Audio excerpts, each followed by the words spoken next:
Hello there, everybody. Dan Illman taking a look at race number 7 at Gulfstream Park on Saturday, kicking off a pick 4. It's the Grade 3, the Very One Stakes at 1 mile and 3/16 on the turf for fillies and mares. Quick reminder for existing DRF Bets members, if you bet $25 to win on one horse in race number 1 at Gulfstream on Saturday, you get a $10 bonus. It's part of our first post bonus on the preps during Kentucky Derby prep season. Find out more at drf.com/preps.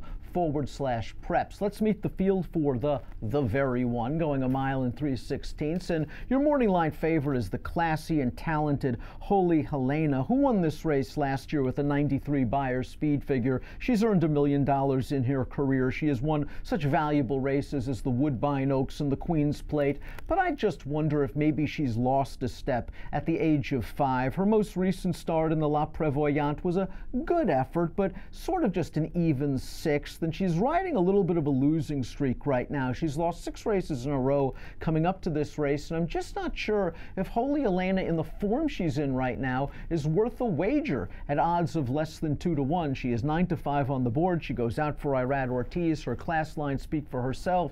It wouldn't be a surprise if she wins this race. I just don't think she offers a tremendous amount of value in the field. I want to take a look at the Timeform US pace projector for this race, because the horse they have on the lead, I think, has an outside chance, and that is the number 5 Lafta. 2 starts way back in September. Lafta was a gate to wire winner going 1 mile and 1/16 in a little stakes race at Gulfstream Park. Now, she was able to get a very easy lead that day, but in her subsequent start, the Grade 3 My Charmer, she had a miserable outside post position 14, and because of that post, there was no way jockey Rajiv Mirage could get anywhere close to the lead. Lafta was taken out of her game. She tried to come from out of it. It just didn't work. She finished a good 5th, directly behind Bellevue, who came back to win a graded stakes race, the Marshuas River, with a 92 Beyer speed figure. Lafta, all 3 of her races in North America are good. She should be forwardly placed this time around. She switches to Julian Leparoux, and did I mention that in that My Charmer stakes, not only did she finish ahead of Bellevue, but also another next out winner. She's 10 to 1 on the morning line, and she's a horse that you could certainly use in any kind of multiple race wagers. Another horse up close on the pace projector is the number 6, Iki Macho, a 7-year-old adding Lasix for the first time for trainer Roger Atfield. This one's done most of her damage over the synthetic surface at Woodbine, although she was good enough to finish 3rd in the Grade 3 Bewitch, going 1.5 miles in her North American debut on turf. She was another that didn't get a good post in the La Prévoyante last time out, but she was hustled out of there by Florent Giroux to contest a very fast pace, and she paid the price. Let's take that race with a grain of salt. Her subsequent synthetic, or prior synthetic efforts, pardon me, not very good though at odds on, and I wonder where she is from a form standpoint at the age of 7. She hasn't won a race since June of 2017. Down towards the inside is the number 1 Danceland, going out for trainer Shug McGahee, and I thought Danceland ran really well last time out in the Via Borghese Stakes when finishing behind Holy Helena. There was no pace on. Check out those fractions: a half in 51 and 3, 3/4 in 115.98, and Danceland was next to last and buried down inside turning into the stretch. And then when they turned into the stretch, John Velasquez just couldn't find a seam until it was way too late. Danceland ran on a little bit once she was clear at the end of that race, but I think you should probably draw a line through that effort and concentrate on her race 2 starts back, the Grade 3 Long Island Stakes, where again she was briefly boxed in and forced to split horses 3 wide early on the far turn. She finished well that day, just behind Tricky Escape, who's also in this spot. Danceland has enough tactical speed to get a forward position, and I wouldn't be surprised if she's sitting 4th in the second flight while saving valuable ground. That's value at 6 to 1 on the morning line. Number 2, the Tulip, ships in from Southern California, and I thought she had a terrible trip 2 starts back at 1 mile in that restricted swing time stakes. My formulator notes for that race had Jock stayed in behind a dullard on the far turn, and the Tulip was jammed up inside at the quarter pole, eased to split 2-path upper stretch, altered course back to the inside, and finished evenly on the rail behind the very fast Fahan Moura, who wired that field. In the Tulip subsequent start, the Grade 3 Red Carpet, they stretched her all the way out to 11 furlongs, and she was wired yet again by India Mantuana.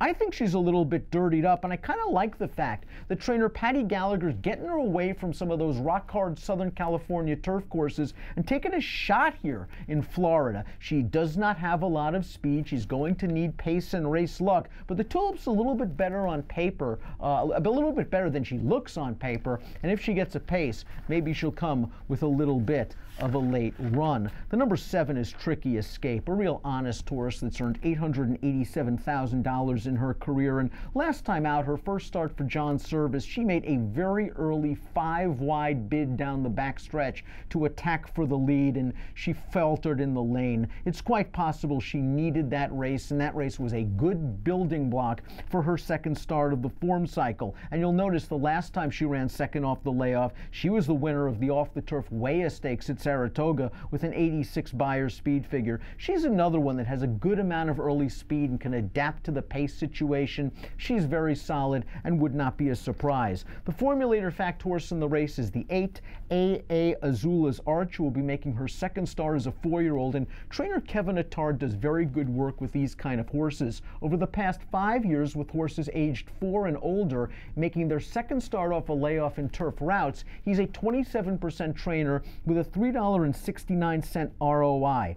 A.A. Azula's Arch is turning back significantly in distance, but I think that'll be okay for her if she gets some pace. In that La Prevoyante, they just took her to the back, she sat inside, they came with a run. To me, it looked like a perfect prep for this effort in the Grade 3, the very one. Now we'll find out if she's good enough. I did like her race 3 starts back on synthetic in the Maple Leaf, where my formulator notes have her stumbling soon after the start, prompting a 112-to-1 shot on the outside, then forced to be 3 wide in between horses on the far turn, and she outstayed them all to the lane. I think A.A. Azula's Arch has some ability, and she's an intriguing horse to be sure. But we'll take a look at my top selection in this race, and that is the number 4, Semper Sententier, going out for Mark Henning. She finished ahead of 4 of these common foes in the La Prevoyante, and I didn't think she had a very easy trip in that race. She was stalking 3 wide on the backstretch in a very comfortable spot when all of a sudden, just to her outside, here came Tricky Escape,